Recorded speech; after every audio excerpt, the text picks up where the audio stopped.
And if you've got any further comments after the event, just feel free to click on the link in the slides, or just make a note of that email address that's on the slide.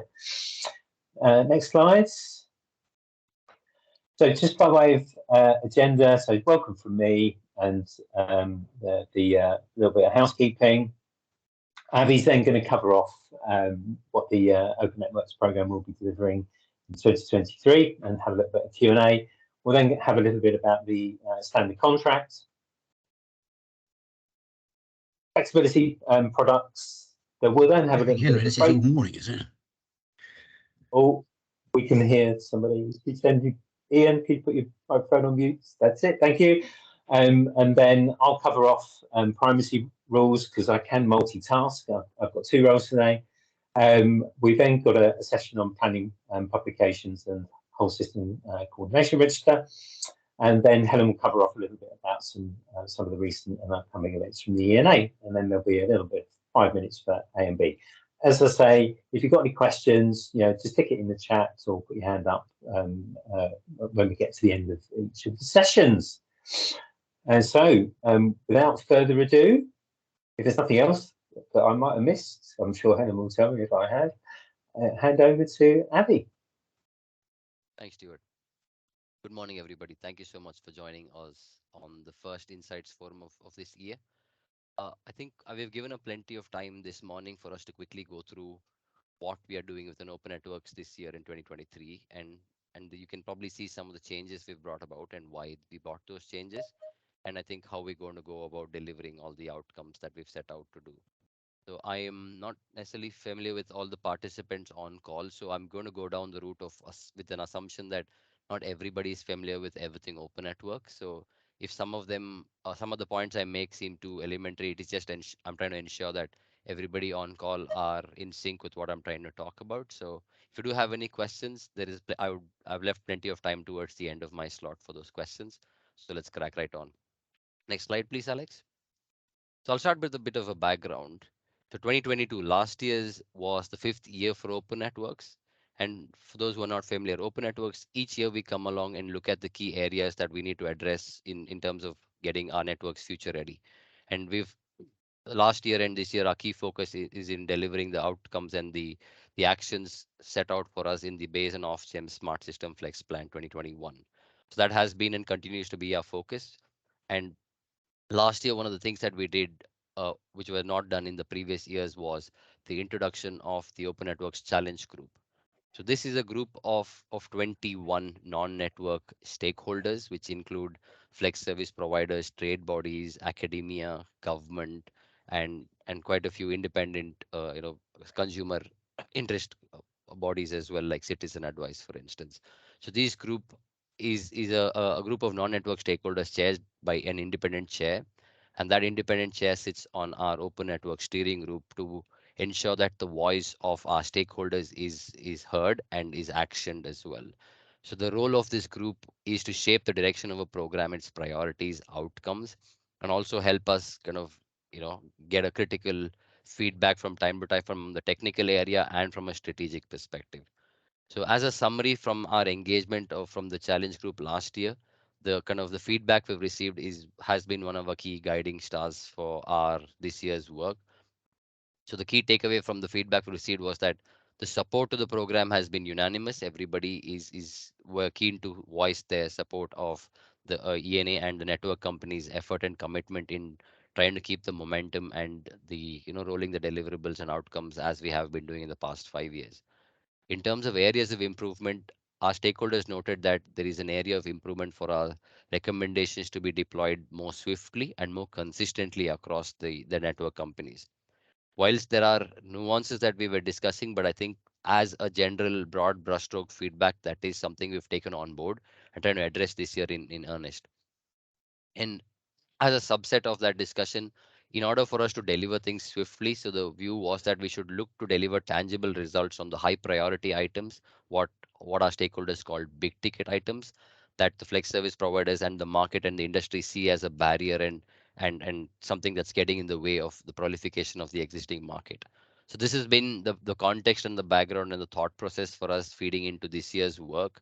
And the fact that we've been on the ground delivering these things for 5 years, we were very keen to not have, go into a complacency mode wherein we kind of just chug along. So we approached this with a very blank slate to say what we should be doing in 2023. Next slide, please. So in 2023, what we're looking to do is demonstrate our ambition to address our stakeholders' concerns and refocus our activity.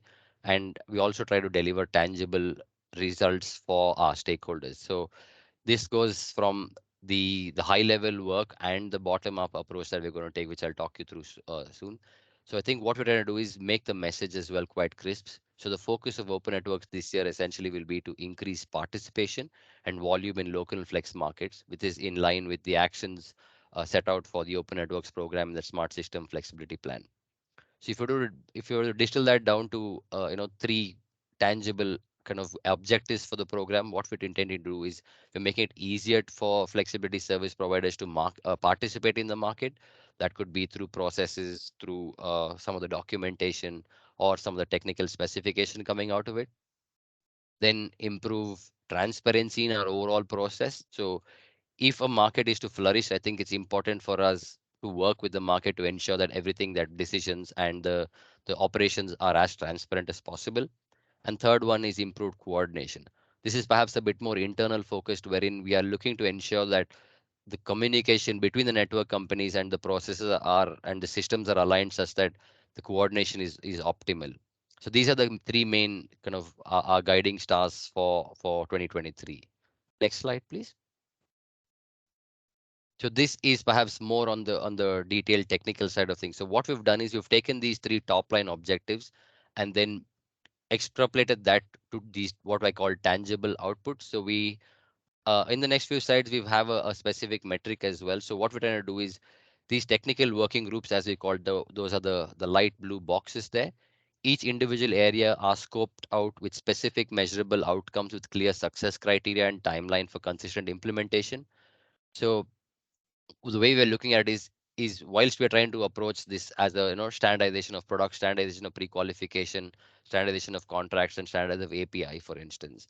So if these are the areas of work, so we trying to instead of just making it a document saying that this is the best practice, what we're looking to do this time around is have that implemented and also have it to be very specific, tangible metric to say what the success would look like. One of the other structural changes we brought about in Open Networks this year is that these objects were consolidated into a set of three new work streams, and these work streams are aligned with DSO roles defined by Ofgem. So this had quite layers of a thought process behind this, in a sense that whilst we were delivering our program well in the existing structure we had last year, but we thought that going forward we need to kind of reassess where we are going in terms and sync with the industry as a whole. And now that the ED2 is kicking off with DSO being BAU, it made sense that we align as industry and as Ofgem has set out as these are the key three pillars for DSO. It made sense that we organize ourselves similarly, which then helps our messaging, which helps our resourcing, because now each DNO or the network companies will be aligned to these roles as well. So if we split our work, we're able to, appropriately resource the work that we are doing. So that was the thought process of changing it. And what you might have perhaps hopefully noticed is the fact that we've tried to drop a lot of our jargons, which we have typically used in the past. Whilst it served its purpose in a pure project management, because Open Networks is quite a big program with more than 250 odd subject matter experts working together to deliver the program, we thought that now it's a that we need to work with the industry, because now that if the ambition is to increase the liquidity of market, we need to work together. And one of the key asks is to make our program and make the outcomes of a program more accessible. So we are trying to keep things as straightforward as possible. So for instance, for some of you who've been engaged with Open Education in the past, we called the technical working group products, which for new participants coming along was something that was not necessarily in sync, because it's quite a project management term. So I there were quite a few instances where I was talking to an external stakeholder when I say product, they were actually expecting some sort of box to come along. So in terms of as simple as that or as complicated as that, we've tried to take on board any and every feedback coming our way to ensure that we are reaching the right sets of audience and delivering the right level of impact. So Having said that, I would encourage all of you on call, if you do have any suggestions or thoughts of the improvement as a program or these sessions as well, please feel free to drop in. We have a separate, opportunity towards the end through our Slido questions, but I just want to flag it on the onset that that's something we're keen to incorporate this year as well. Next slide, please. So now on a bit more of detail of what we're doing. So of the three work streams, the first one is the planning and network development. Within this work stream, we are looking to deliver three key areas of a technical working group. First one is our consistent carbon reporting. So in this, we are trying to deliver all the DNOs are going to be using the same consistent methodology for their uh, uh, flexibility carbon footprint reporting to Ofgem. This is something we've progressed from last year. So as of this year in 2023 April submission that is due for all the networks, that will be consistent based on the methodology we proposed last year. And going forward, the ambition will be to improve that method further with the feedback and some of the concerns raised by our stakeholders to incorporate that to improve in the next round of submissions. So that's the target we're looking to deliver this time around. Network development plan and coordination register. This is also another a deliverable we've developed within the Open Networks program to be consistent such that our stakeholders are able to use it. And similar to the one above, we are going to be using consistent reporting methodology for this year and improve that further and put in a robust governance process for the form of statement or the template that we're currently using for future submissions as well. And the last one in this current work stream is DER information. We are looking to review what information we are receiving from the DERs, that is all the assets connected to the network, and trying to implement a technical specification such that the information coming from DER to DNOs is consistent across GB. That way it substantially improves the levels of analytics and forecasting that we're able to do, because now we then have consistent data coming in across the board. So there is a fair amount of assessment and cost benefit analysis to sit behind it to see whether such a thing is feasible and viable. So on the first instance, we'll look to have a go no go decision, and if the decision is to go ahead with it, we will look to ensure that all the governance are put in place, whether it needs to be any code modification or whatever other appropriate governance needs to be put in place. Because obviously this, if this is working, it cannot be in isolation. We have to look into the other like G99 and other subsidiary processes that fit in this space as well. So next slide, please. The network operation one is another work stream. We are looking to have, I guess, few big ticket items here. One that Stuart will be talking about it shortly, and is something we've been working in the past year, is the primacy rules. So this is an area of work that is going to be progressed and then implemented in next couple of months on the first iteration, the second iteration later on this year. We're also next one is looking to develop a standard API for dispatch systems such that all the flexibility services are interoperable. And then finally, we're looking to harmonize all the data that's being shared from DNO to ESO such that the processes there are optimized and such that the follow-on systems in terms of forecasting and I guess the market operation is also improved as a consequence. Next slide, please. And this is the third and the final work stream within the Open Networks this year is the market development. This is going to look to standardize or further standardize standard agreement. I think we have a separate agenda item today, so I'll park that, and probably Andy Rice, who's on call, will talk about it in more detail. And product procurement process. So this year we're looking to ensure that the pre-qualification process, which was seen as one of the barriers to enter this market, we're looking to make that consistent such that it is the user experience accessing the market across GB will be uniform. And then finally the flex products. We all the DNOs are procuring the flex service of the four standard products, but we have identified some deviations in the way these are interpreted and deployed. So we're looking to ensure that all the products procured in the future are common. And if we need to create new products and snip some of the existing ones to create a new ones such that when they are procured they're all standard, that's what we're looking to do. We're also going to be scoping in a bit, scoping in the work on settlement and ensuring the settlement process is consistent. But this was decided quite late in the hour, so we do not have a set out milestone just yet. But that's something that BASE was keen to have, and it's also called out on the Smart System Flexibility Plan. So we've kept it in our program. Next slide, please. So we are continuing with some of the key activities that was in the past, and that we will continue to, progress that centrally via ENA, which is currently, support the rollout of common evaluation methodology, and continue sharing the A&M curtailment information, host baselining tool, annual updates of conflict of interest on the strategic roadmap, and our annual flex figures as well. So this is something we've done in the past, and we'll look to continue, and that's something that you can probably look out from our side as well.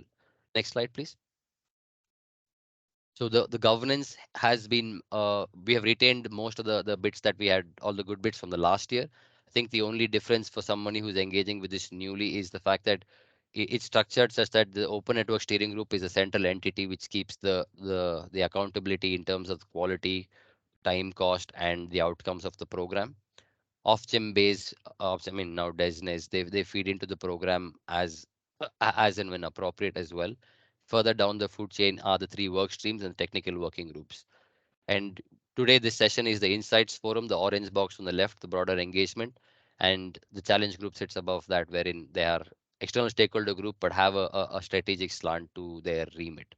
I think the key difference from last year to this year is the introduction of focus group. So it is quite clear that some of the our stakeholders are subject matter experts in some specific nuanced area that is of use to us. So we think that we'll have a open call for invite for somebody who wants to speak on those specific areas that is relevant technical working group, which will then convene as and when required by the technical working group, and then we can have a detailed technical discussion.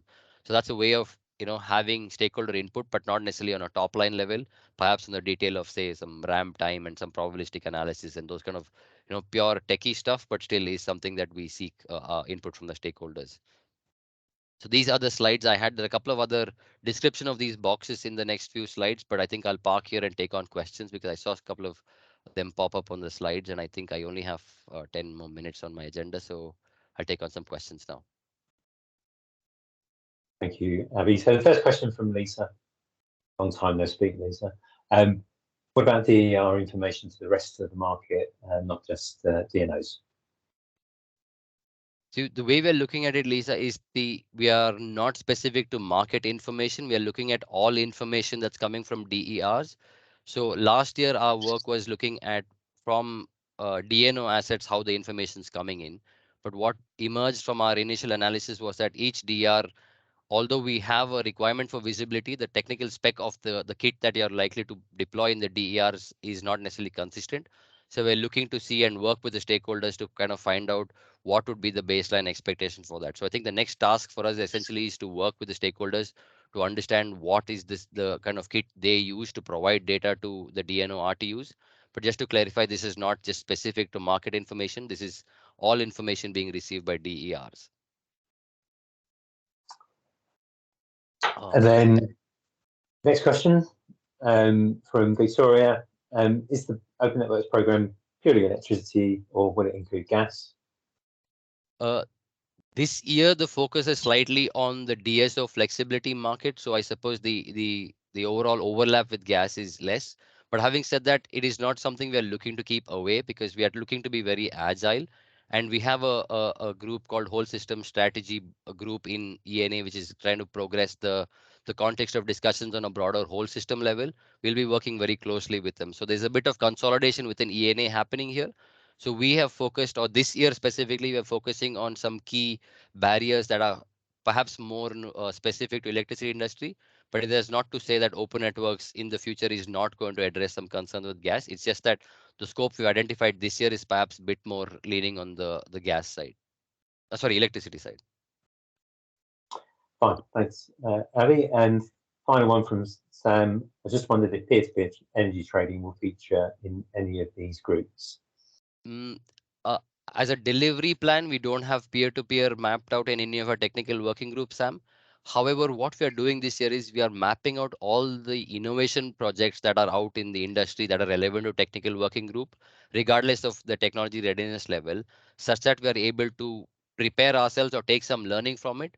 So I think the initial view was that peer-to-peer is emerging and quite fast, but is not at a stage wherein it's going to be BAU.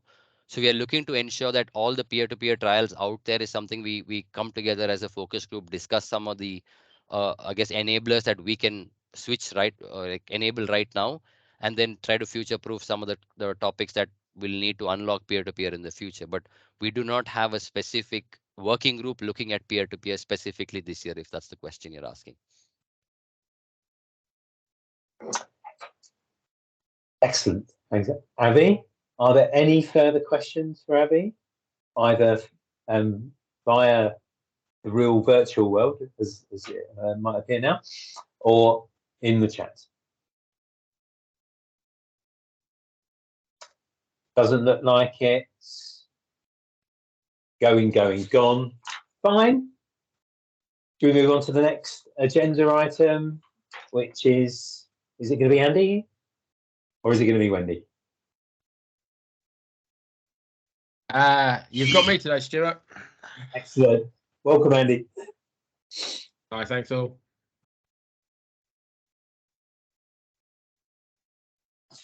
Hi, so Andy Rice here, just going to from the National Grid ESO. Unfortunately, Wendy, who's the co-lead for this product, wasn't able to make it today. So you just have my brummy tones for the next 10 minutes to go through what the standard agreement is going to be looking at through 2023. If you can move to the next slide, please, Stuart. So before I move on to 2023 workload, just going to do a very quick recap of sort of the work that the standard agreement technical working group went through in 2022. Main focus being a gap analysis of procurement and contracting processes, and the output of that fed into the service-based schedules for looking at how we're going to be sort of procuring and contracting going forward. And equally, some of that information went to other working groups, such as sort of the contractors and service design type of activity. However, the main focus in 2022 that we delivered was the service-based schedule. So this was looking at how the standard agreement works, and then with all the different services that are procured from the by either the ESO or by the DNO, and moving those so they become far more agile to be able to use. So in the instances, it could be either still using bilaterally type agreements, but equally it can be used for a framework or a call-off type agreement to be able to do that. A couple of benefits for that was being able to isolate a service if it needs to go into consultation, and having really clear sort of information against the service, rather than it sort of being all into sort of one scheduled document, which included previously sort of like all the services together. So just to put some clarity around that. This was presented to challenge groups in 2022 and consulted and approved in the August consultation in 2022. So on to the next slide, please, Stuart. So what we're going to look at in 2023, we're refocusing this year on the standard agreement itself. So we're looking to do a refresh, looking at what needs to change, what could possibly change in the current standard agreement, based on a couple of factors, really. I think one of it is about how energy is delivered now and participates in the market. Other things is around some of the feedback we've already had in the past, identifying key areas or in some instances where they perceive to be barriers. And these include liabilities. We're going to go and revisit the liability clauses and structure in 2023.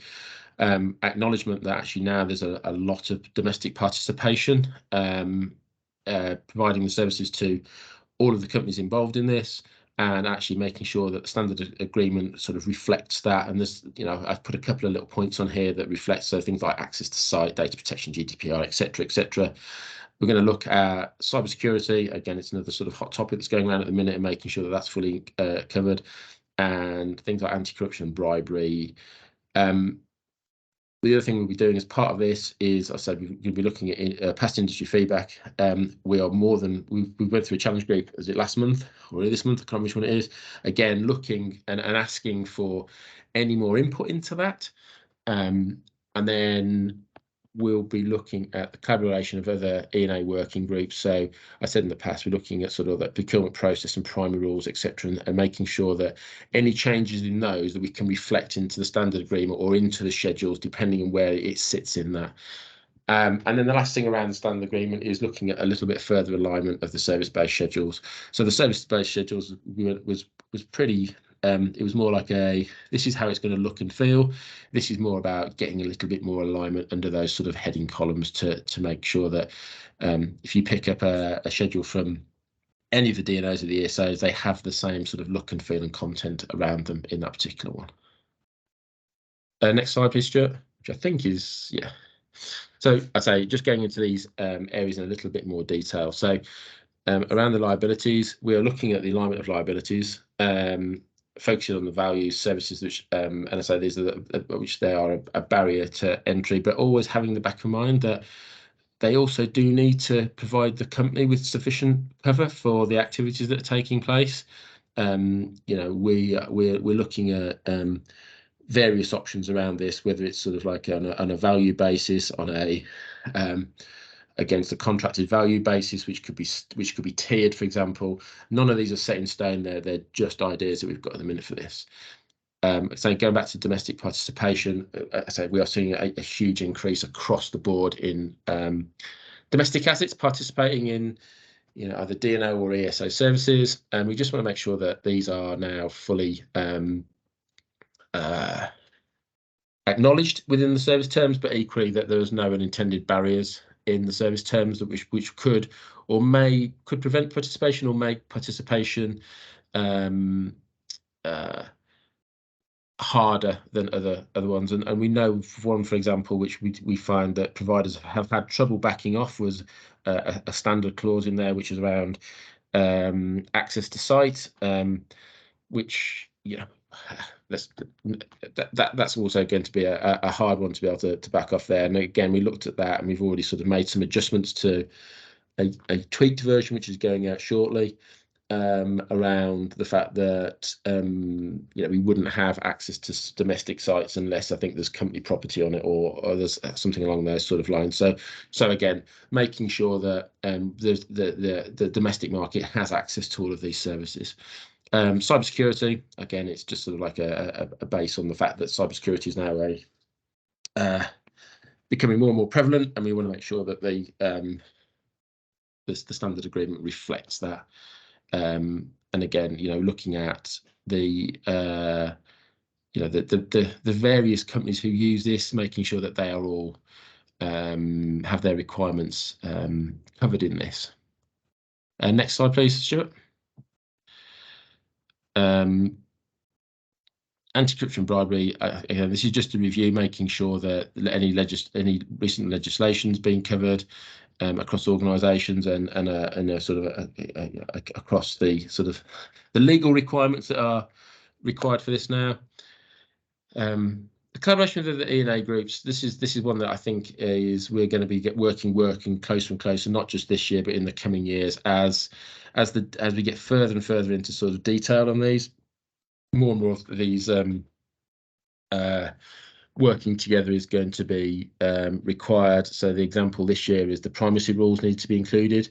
So which I'm going to say P5. I know that's an old terminology now, but that primacy working group had indicated they need something in this year, and we've been able to adapt that into there. But looking at some of the procurement processes and the service design work, we need to make sure, and the standard agreement is set up so that we can quickly change and adapt to the requirements that come through on those.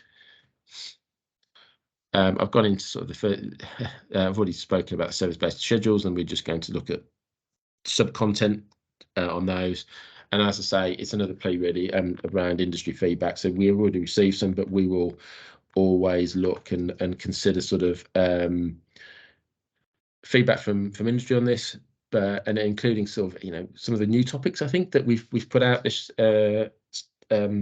in the challenge group already and on this call now. So, you know, if you have any strong views on, say, cybersecurity, or you've got some really good ideas around liabilities, then we're all ears. You know, we really do want to receive that back. Stuart, if you pass on to the next So open for questions. Happy to answer any questions. Stuart, are you going to facilitate these? I am, yes. Excellent. I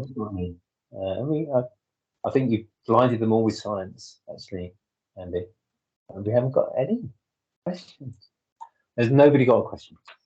If nobody's got a question, there is a ponderable that I've got.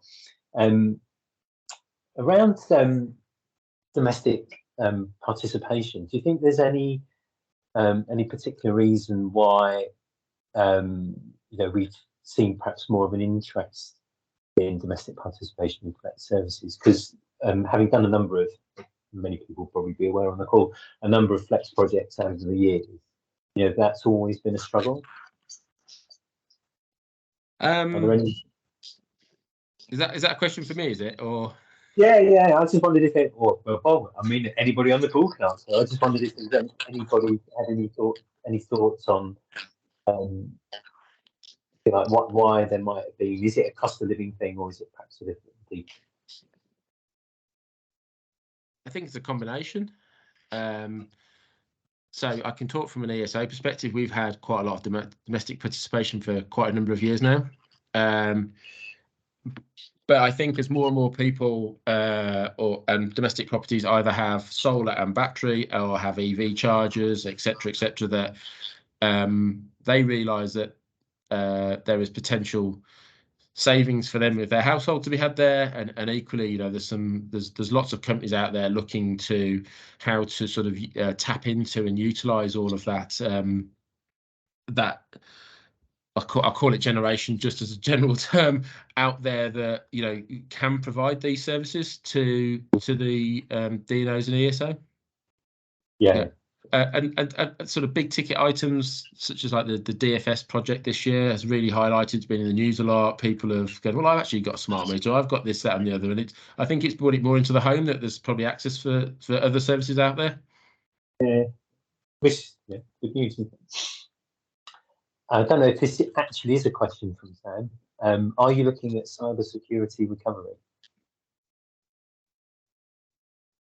That means after a cyber attack has breached the system. Sorry, I'm laughing because I've just seen Lisa's Lisa's question pop up. We're sort of going ground up on cyber security. We've realised there's not really anything in there at the minute. So I think we'll probably look at all aspects of it and how we could cover that into the standard agreement. And I guess I suppose the key thing here, certainly from my point of view, is if you like, as a user of energy, just as much as an employee of ESO, is standardisation. More that it is standard across the board for us and for the DNOs. The more chance we've got of more participation. Good. And DFS paid way too much. I think it's again very funny, Lisa. Very funny. I'm classing that as a statement, and it's a question I don't have to answer. So very funny. I think you should answer it for next winter. I bet we're doing a rerun of DFS, and I bet my neighbours will be furious that they're paying someone an outrageous amount of money for potentially not rocking up with anything. It's probably not one for this call, Lisa, but there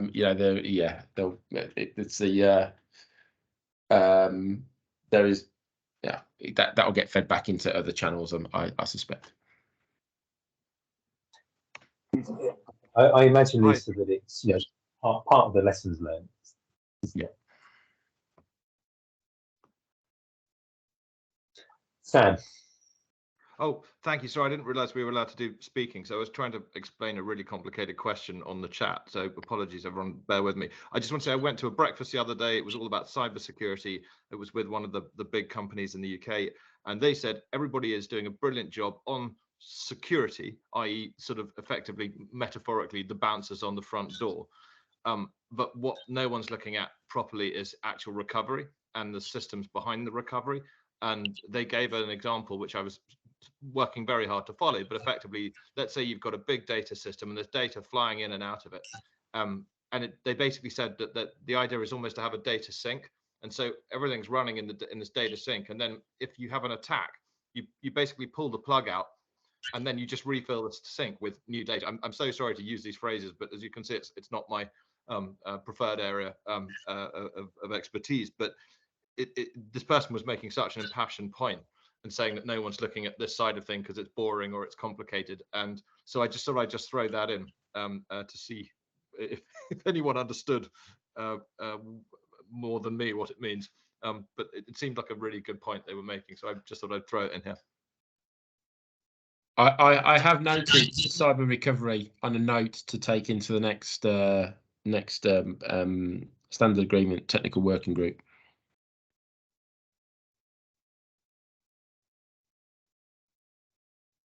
No more questions.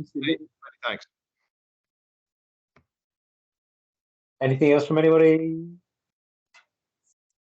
Excellent. Fine. We'll go to the next one, which is Laura, or is it Guy?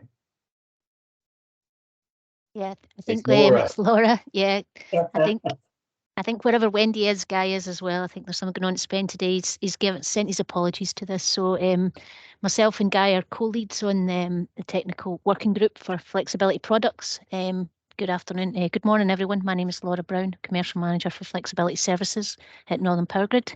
I'm going to just present a few items today about what we're planning to do in the technical working group for flexibility products this year, and open up the Q&A for if anyone's got any inputs to us.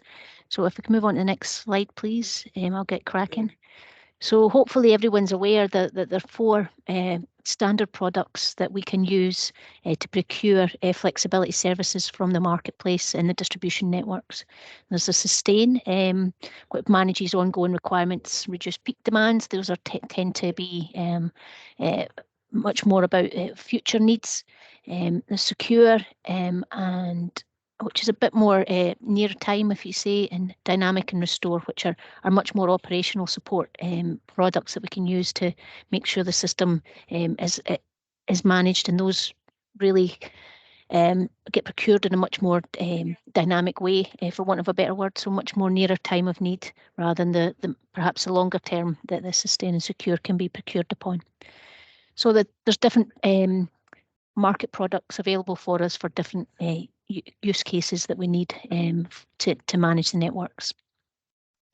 On the next slide, we'll highlight here. So flexibility products is a technical working group that sits in the market development work stream, and we've got a very focused delivery outcome this year, and it's round about making sure that we've got the alignment of our product specifications, and we integrate these in our next tender rounds, so that the products are uniform across the networks. And as a consequence of those changes and implementations, we'll update and revise the catalogue as a consequence once we've got all that sorted. If we move on to the next slide, it sort of gives you an idea of what we're doing, and this is really how we're going to do that. So currently we're working on the collation of all the existing procured product use cases and technical specifications, and identifying that there are some divergence, not much to be frank, mainly just in the dynamic product that we've identified so far. But across all the DNOs, we've got a really great collaborative group representing all the DNOs, and they've been really open to this. So we've got those starting to manage, understand the variations, and the next couple of months is about, okay, how do we get these aligned, and what's the transition look like, and then to implement it, how do we explain these changes to the market, these standards, and then basically we then implement them hopefully in time for the next tender rounds that usually in the autumn. And then a big part of this is the engagement and communication.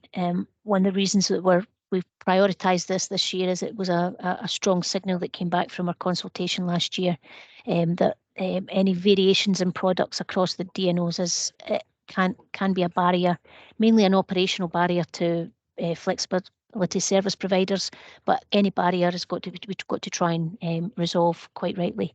So just make sure that these changes that we're making are actually going to fix the problem that's been identified. So that engagement and communication piece is going to be very important. And that's pretty much all I've got to mention today. We're on the case, really collaborative, and everyone's committed to meeting it, and should be on track for next tender rounds. If that, hopefully, all that makes sense. Happy to answer any questions as best I can. Thank you, Laura. I think a bit like you've got to wait a minute. Any questions whatsoever?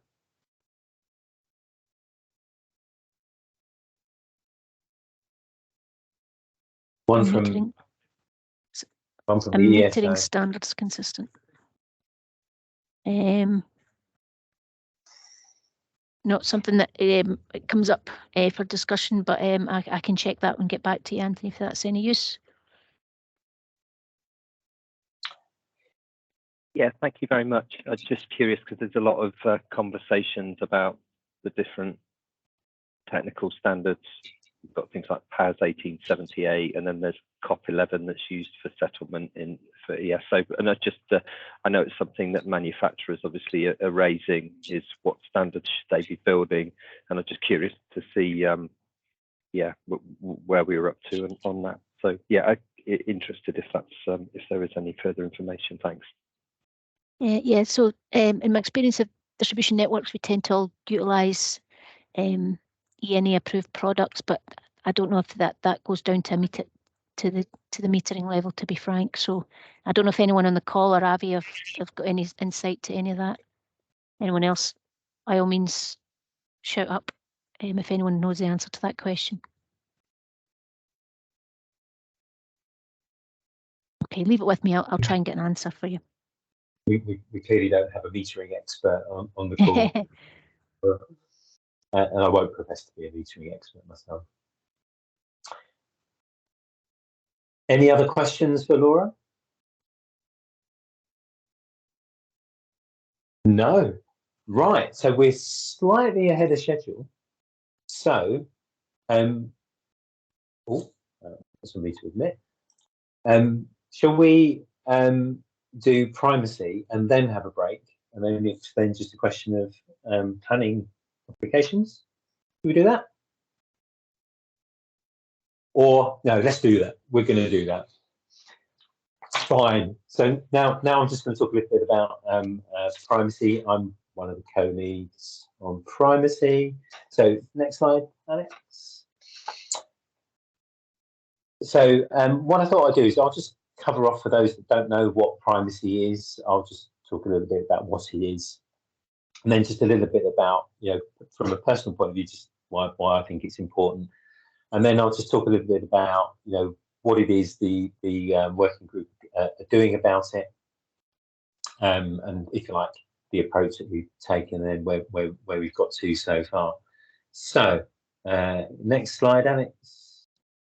So for those that don't know, in that sort of not too distant future, in all likelihood, the ESO will be buying services up or down, and so will the DSOs from potentially the same participants or different participants, and these services might well conflict because we might want generation up, DNO or DSO wants generation down, and that interaction between those two transactions, to all intents and purposes, is primacy. So in effect, this is all about that coordination between what we're doing at a transmission level and at distribution level. So next slide, Alex. So why is this important? So in the back of my mind, I look at a series of factors that, if you like, determine the need to sort out this conflict. And it's around system safety and security, the economic benefits of making sure that we're buying the right thing, making sure that the system's in balance, doing the right thing for customers, achievement of net zero, that whole system thinking, and of course ESO to FSO. And I think from my point of view, you can ring fence all of those as being all about Ofgem's and government strategic aims and policies. So if you like, this is all about doing the right thing. Next slide. So similarly to previous presentations, there's an industry working group, and I'm one of the co-leads for it. And on that working group, we have all of the network operators and ourselves as the ESO. I've put large number of use cases. When I say large, I mean a lot. There are about 1,300 use cases, which I think in some respects validates the need to work through these issues in a coordinated and if you like measured manner. But equally, I think it gives you a sense of the complexity of this issue. And so what has happened is that there are a series of increments that have been mapped out, and we're currently in the process of delivering that first increment. I'll talk a little bit about that in a minute. But at the moment, I'm in the discussion with the steering group and my co-lead to talk about rescoping and replanning the work that we're doing to accelerate delivery of these use cases. But as I said before, this is a complex area, and I think in a way what we have to remember is that this is about those longer term arrangements as well as delivering those benefits today. So it's about making sure that the things that we put in place can last for however long. So that's what we're doing about it. So next slide. So this is where we got to. So increment 1 was the BM use case and TCM use case, and we're in the process of, as I say, completing that increment.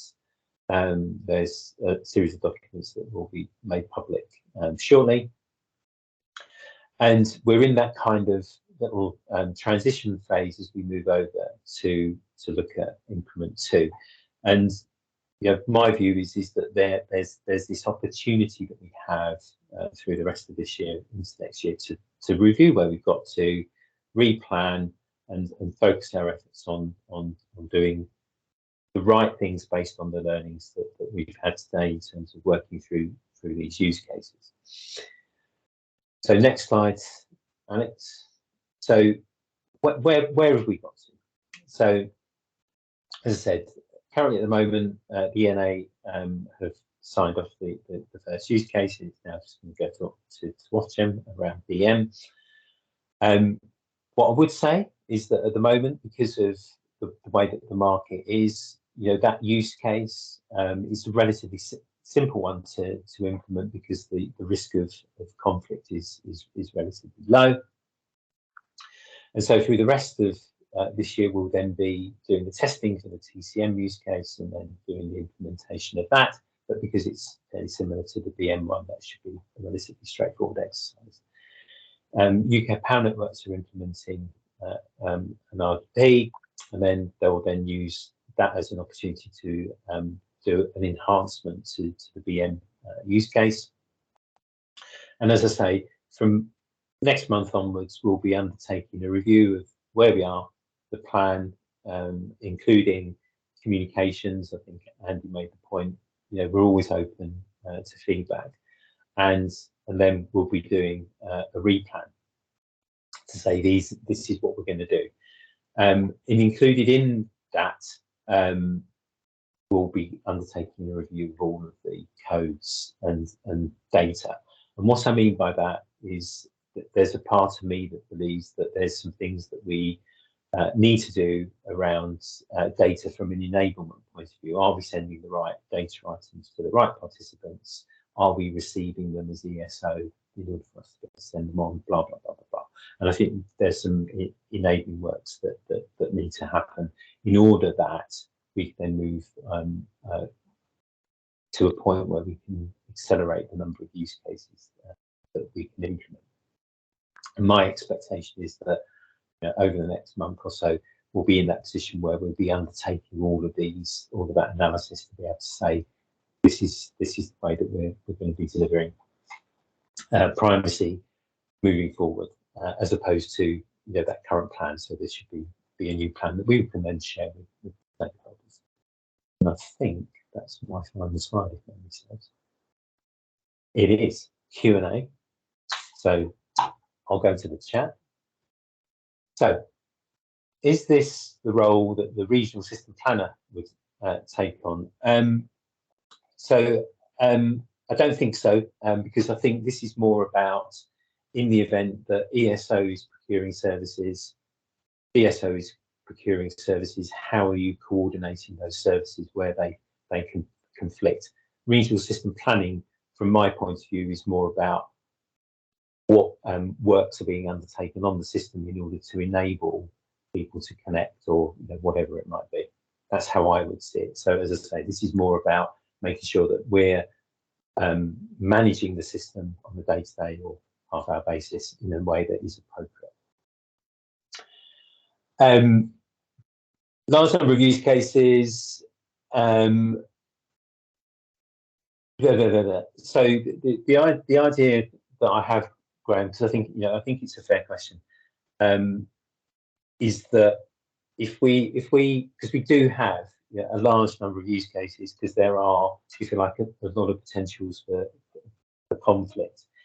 But what my assertion, if you like, is that if we can step back, reflect on where we've got to, look at what the enabling codes and data flows and data structures need to look like, my thinking is that we can then start to say, well, actually, based on that, we can take this bucket of use cases and we can implement them more as a basket of goods, as opposed to doing each one individually, because clearly working through each use case on an individual basis isn't practical. So hence that's why the change of approach, but more than happy to take it offline and talk about it. How does this fit with Ofgem's call for input on flexibility? So I think based on my read of the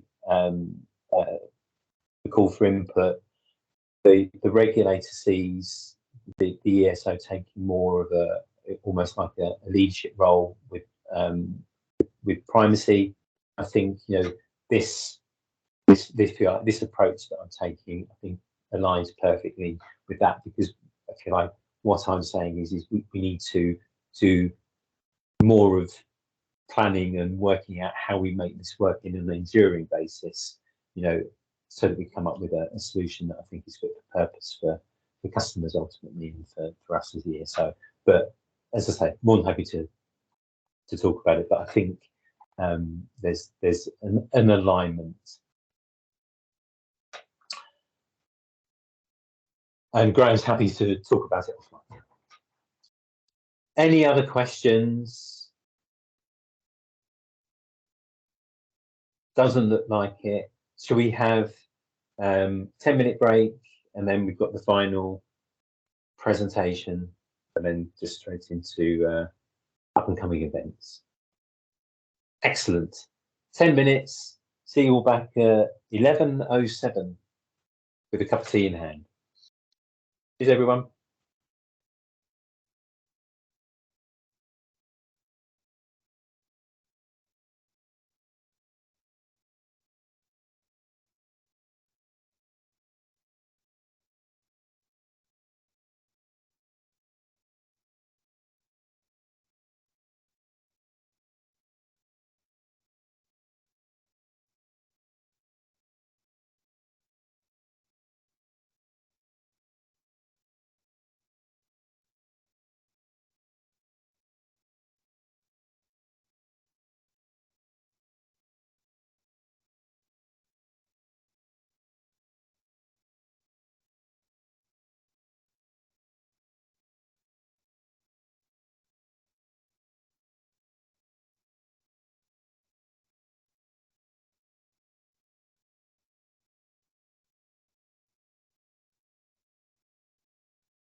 Have we got everybody back?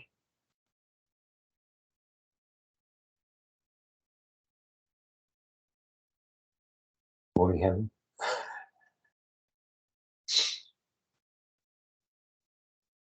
Hi, Stuart. Hi, everyone.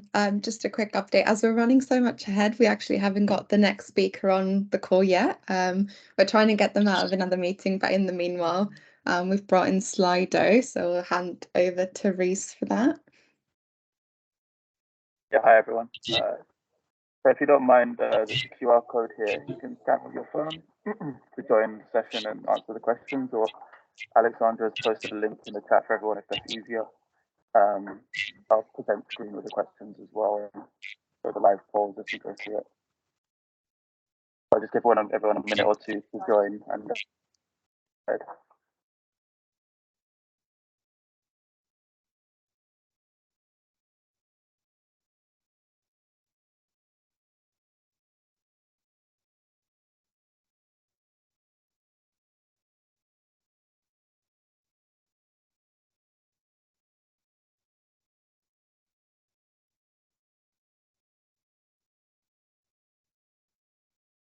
Should I have read out a Slido thing at the beginning? Sorry? Should I have read out a Slido thing at the beginning? Did I miss that? Or is this a new thing? It's a new thing. Okay, that's fine. As long as I hadn't forgotten. No, the plan is to do it at the end of other areas of business, but we're going to give Rita a few more minutes to kind of join, seeing as we're ahead of schedule. Okay, I'm going to take over screen sharing.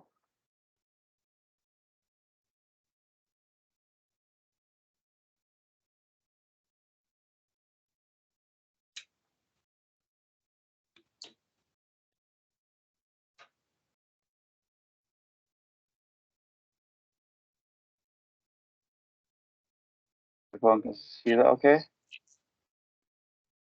All good? you. Okay, so I'm going to start the poll now. The first question is, prior to Insights Forum today, how familiar were you with the Open Networks program? So I'll give everyone a minute or two to answer.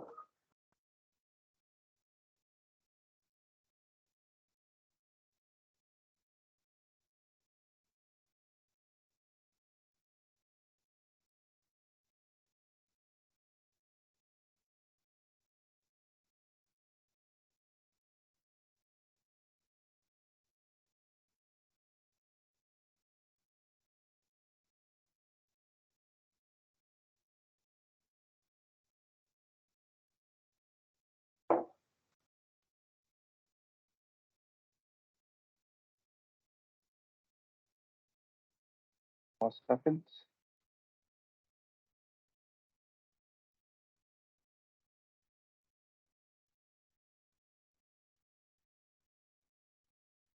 Moving on to the next question. Thank you, everyone.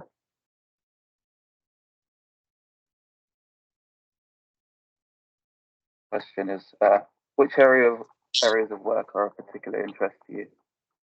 You can select multiple options here, so you don't have to select your most favorite one.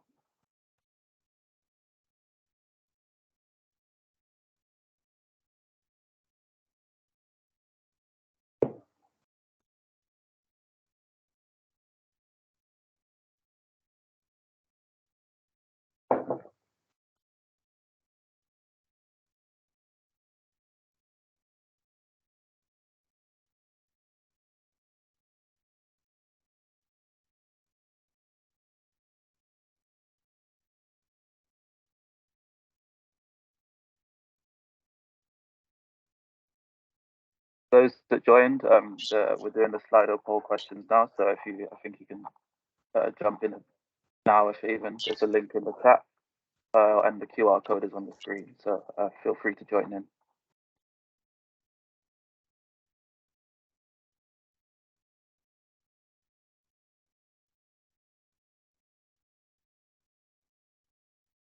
Yeah, I think that's everything. I'll move on to the next question. So, did you feel today's topics were presented at a good level of detail?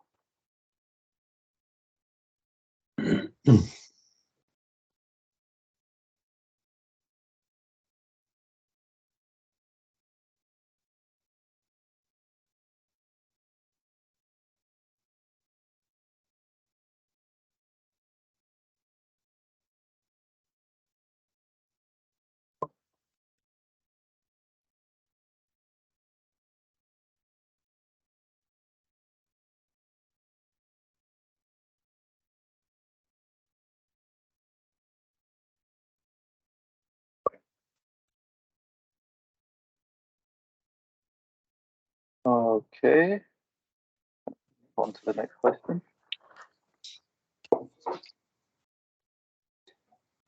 Quite interesting that people want more technical detail. Yeah.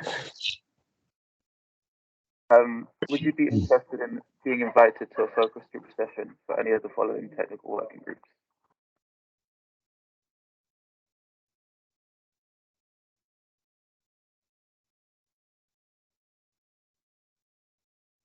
Again, I think you can select more than one option here. So.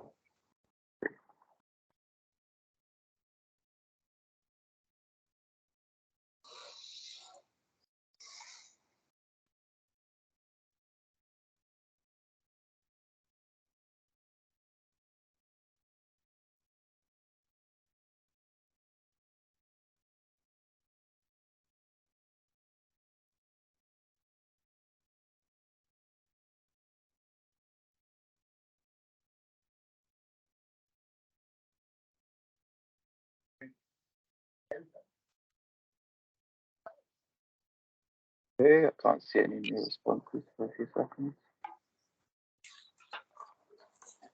Moving on. Did you find this forum session insightful?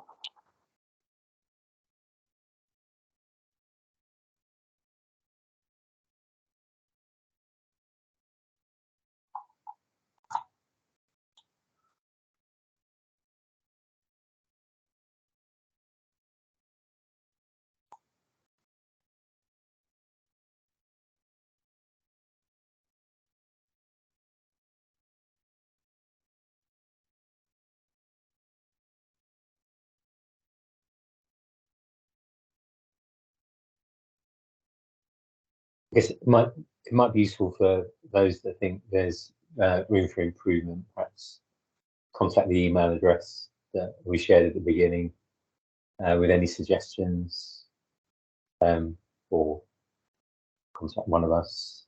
It's fine.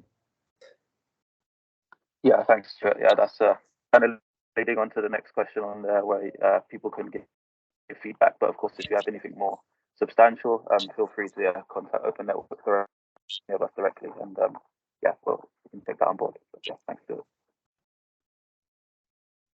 Okay, moving on to the next question.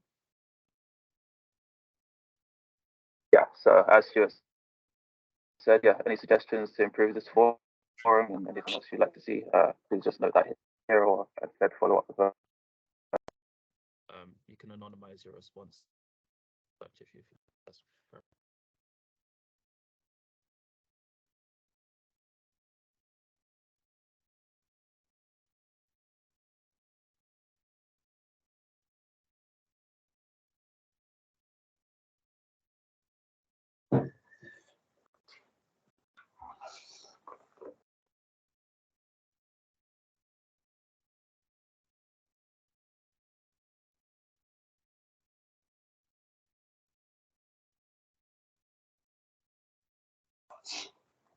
Give a few extra minutes.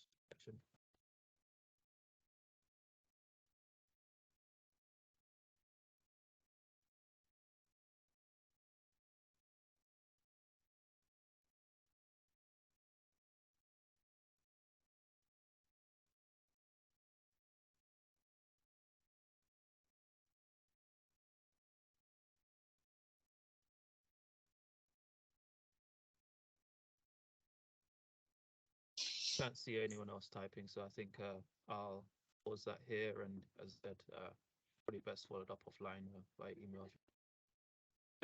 And to me, that feels like that's more of a question rather than suggestion for the Insights Forum. But anyway, excellent. For your time. Alex, if you could take over screen. Perfect. Okay. I think it's Rita's slides next.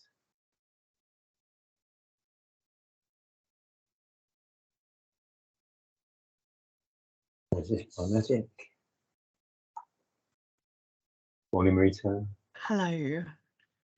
But your slides will magically pop up Excellent. instantaneously. Sorry, just having a little technical difficulty. No I'm trying to get it problem. to work now. No Can worries. you guys see me okay? I think there's some light behind me so I can move if need be. That's fine. okay. The slides are much more important.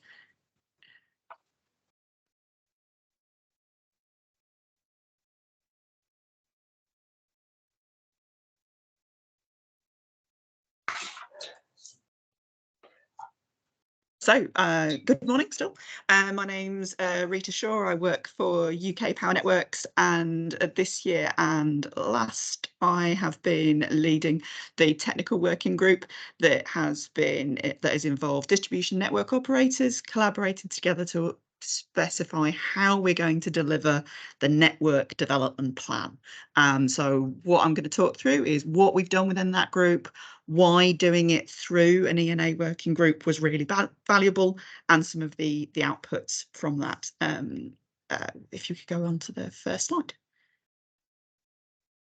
So the network development plans were a new regulatory requirement for DNOs that was implemented last year. So the first publication of those was 1st of May last year, and they give a longer term, or rather a view of network development on the distribution networks. They gave a medium term, sort of 5 to 10 year view of DNO's best view plan for the interventions on their network. It's based on the network, as in the long-term development statement, which we publish every 6 months and have for some time, and it will tell stakeholders about proposals for infrastructure and flexibility services for the next 10 years. sharing what's happening, where and why with stakeholders to answer those questions about what developments are occurring in my area and what flex services will be or have been procured. And it also sets that in the context of indicative values in table format for unused substation capacity per year, per scenario, and that goes all the way out to 2050. So what, if we go on to the next slide, what way this was set up is that the working together as the DNOs through the ENA, we're given a very high level license requirement from Ofgem about how we should address this problem, but we worked together to define the detail in a standardized way for how we would fulfill that network development plan requirement.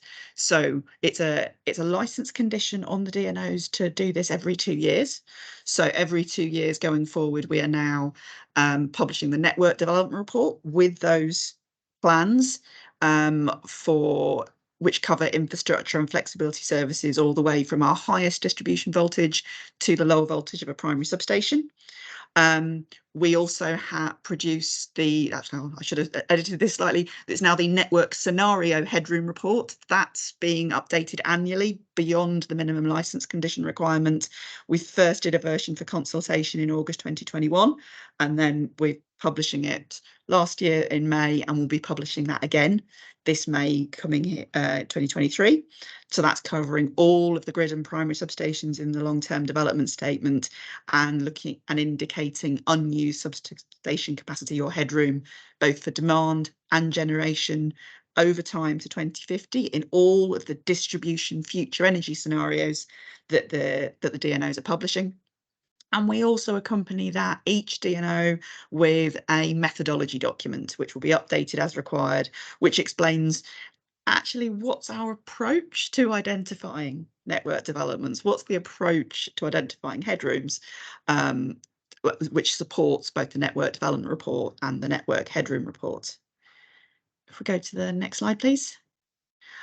So we started from that high level on the left, the high level kind of element of the regulations that which were then translated into our license requirement, and then we have through the ENA working collaboratively together, first of all proposing what that network headroom, network capacity report was going to be for consultation.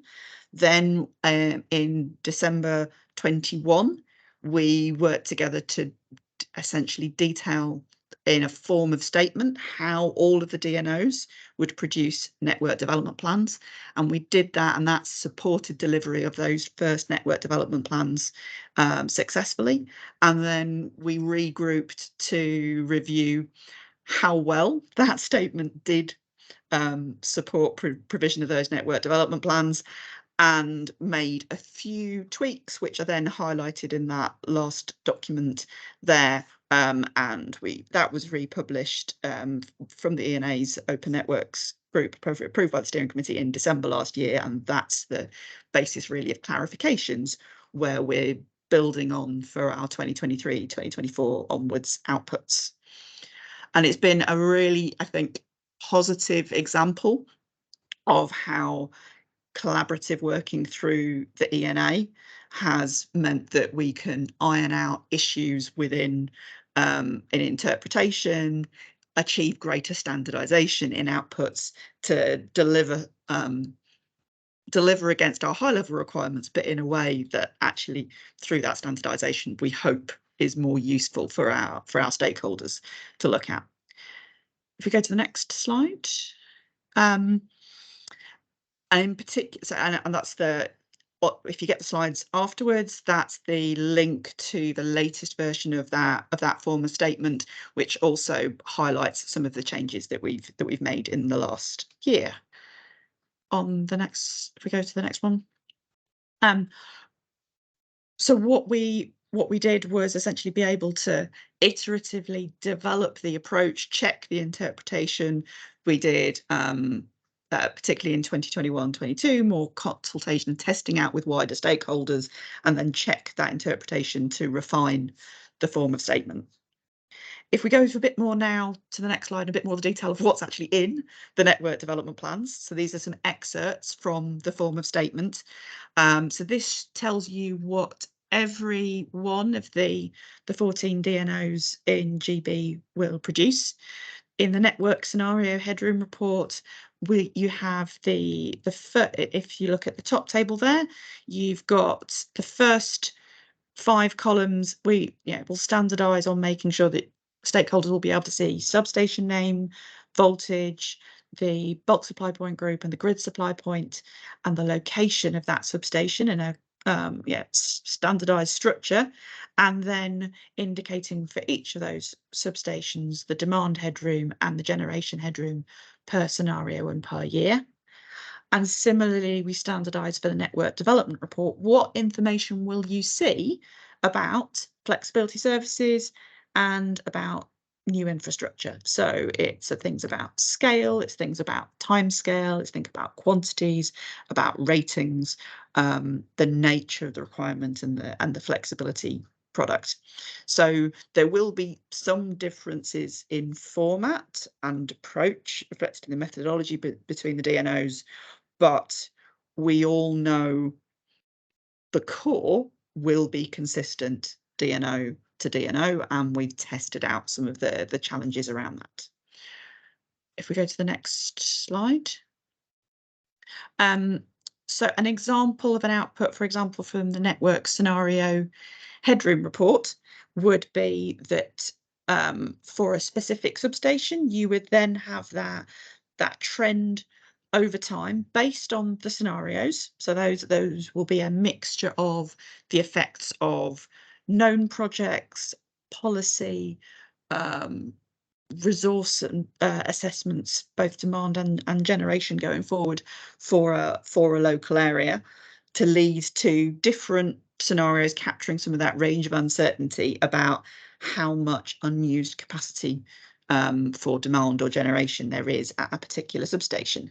So in this particular example that we've got here, it's saying that for the next few years to 2028, our expectation, and this is very much still a scenario based analysis, is that there is sufficient network capacity at the substation to cater for what we think will be happening in that area.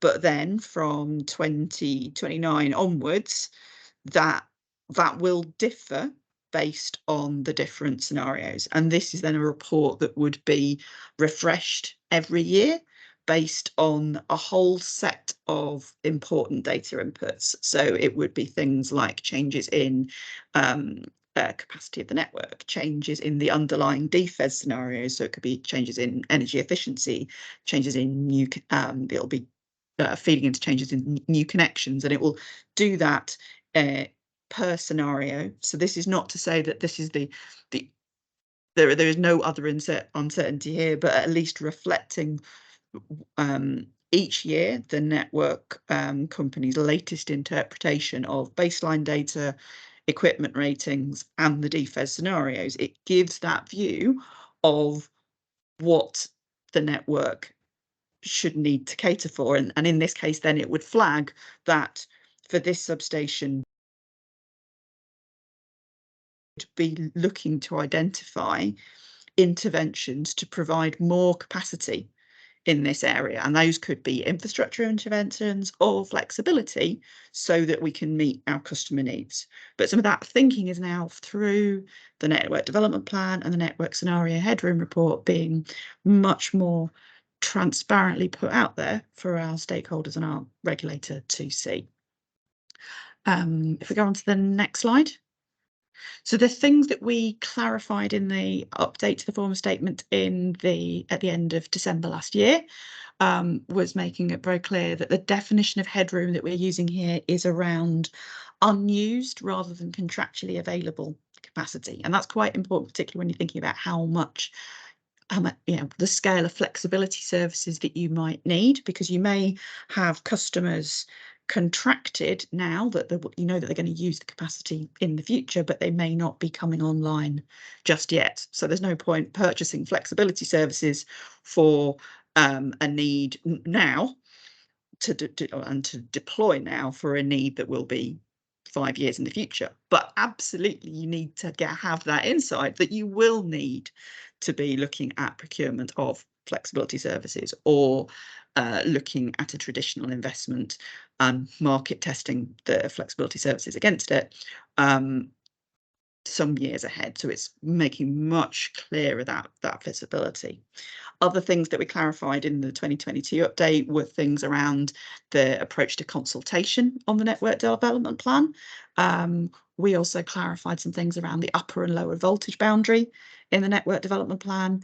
It's very much a distribution networks report, not and so it's not going down, and it's also not going down to the secondary networks. It clarified some things around the units that data will be presented in, the scope of infrastructure projects in the network development report. So there can be interventions on the network which do not affect capacity. Those projects that don't affect capacity won't necessarily be shown in the network development report, but it's very much up to each DNO to be clear. The minimum is that any project that is affecting capacity in that timescale up to 10 years will be shown. And we also did some work around kind of comparison and understanding relationships between projects that are shown in the long-term development statement, in the network scenario headroom report, and in the network development report. If we go on to the next slide, one of the so I'm just going to put some pop-ups. I just can't quite see. There we go. One of the key areas of feedback last year was actually going beyond the scope of the network development plan as per our license. As I mentioned, it's very much a distribution networks report. And the transmission distribution interface is outside of the NDP scope, and that is very much clear in the license condition we've been given. But there's clear stakeholder interest in providing potentially information on investment headroom, capacity information up at that interface, because it can affect whether a customer can connect at distribution, whether we can make available the capacity we have at distribution to a customer if there is a transmission constraint, distribution or generation. That's increasingly an issue that customers wanting to connect to the distribution network are facing. So, but the distribution networks themselves, we don't have all of that information about on a scenario basis that we can produce that in an equivalent format to the network scenario headroom report. So we have our network development plan for distribution. The transmission companies produce things like the electricity 10-year statement, focusing on the transmission system. There is a bit of a gap in some of the information provision at the interface around the grid supply points. It's not an easy to fill gap, but we did some really good collaborative working with the National Grid ESO and with the transmission owners this year to agree that to supplement this year's network scenario headroom reports for 2023, the transmission owners are providing some supplementary information to indicate some of those challenges around transmission constraints. So this is information that would generally be public domain anyway, but not collected in an easily accessible format. So now kind of referencing the grid supply points that we already refer to in the NDP already and in the LTDS, will also be providing from the TOs earliest in service dates per grid supply point for demand and generation. So that will give an indication that if your project has not already applied to the distribution network, then from a transmission perspective, what sort of timescale would it be before it's likely to get connection? And it's very much a snapshot at the once a year network scenario headroom report publication. It's not per year and per scenario like the rest of the report, but we hope that that's going to give some of the wider context and address some of the important bits of stakeholder feedback. So I think that broadly brings me to the end of the material that I had. Alex, was there anything else? I think you've got some questions, Teresa. Let's go to those. The other Let's go for those. the other point to briefly mention was that the NDP was not the only license requirement that the ENA worked with DNOs to define how we'd approach it last year. There was also another technical working group on what's called the whole system register. That again was a license requirement for Ofgem, but we defined a way to kind of implement that license requirement so that we could each DNO consistently report on examples of whole system coordination as required. So that's, yeah, the formal statement for that's also available on the ENA websites. Right, let's take questions. So, first one, how does the headroom report understand batteries when indicating demand and generation headroom? So so at the moment it's not explicitly including batteries. It's I think it's, but yeah, partly big, and as we're aware from a transmission perspective, there's a lot of changes in how that's being addressed at transmission. I'd say that probably for the definitive answer per DNO, you'd probably need to refer to the methodology document that each DNO has provided with their NDP, because that's also an area where there may be developments in methodology over time. Fine. Next one is, has anyone developed a version of this capacity time data in a scenario of maximum flexibility? There's probably two ways to answer that question. And again, the detail of exactly how each DNO has approached it would be given in the methodology report. But for example, for the demand headroom, the scenarios should reflect procured flexibility within the headroom values. The question around maximum flexibility, that probably needs to bring in some other considerations about what maximum would be, because the amount that would be reflected in the headroom reports will be taking into account of, you know, is that flexibility considered cost effective compared to the transmission alternative. The other aspect to bear in mind is that the headroom reports will have some underlying assumptions about the level of security being provided. So, for example, the capacity for demand that a DNO generally publishes would be a firm capacity, which, you know, may have an N-1 security assumption with it. There can also be more capacity available at a lower security level on offering a flexible connection. So one of the things that the methodology reports will make clear, and the headroom reports will make clear, is that in general these reports are done on a, you know, what is the firm capacity available.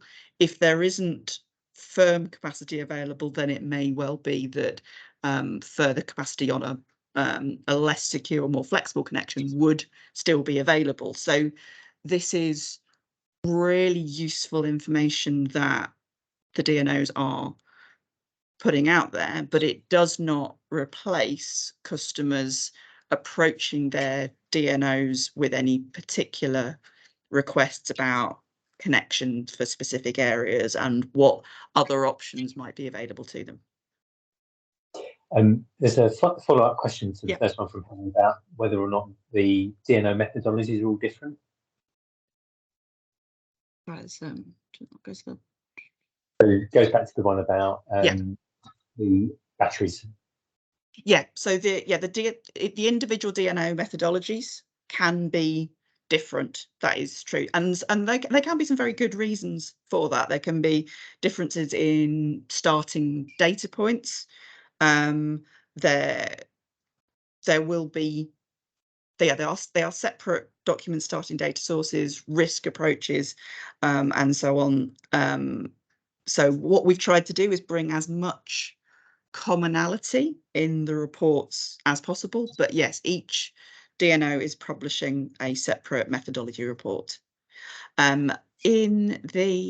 a question above about where do you find all the reports. So the form of statement that I mentioned is on the ENO website. There's a link in the slides, and I can share that in the chat.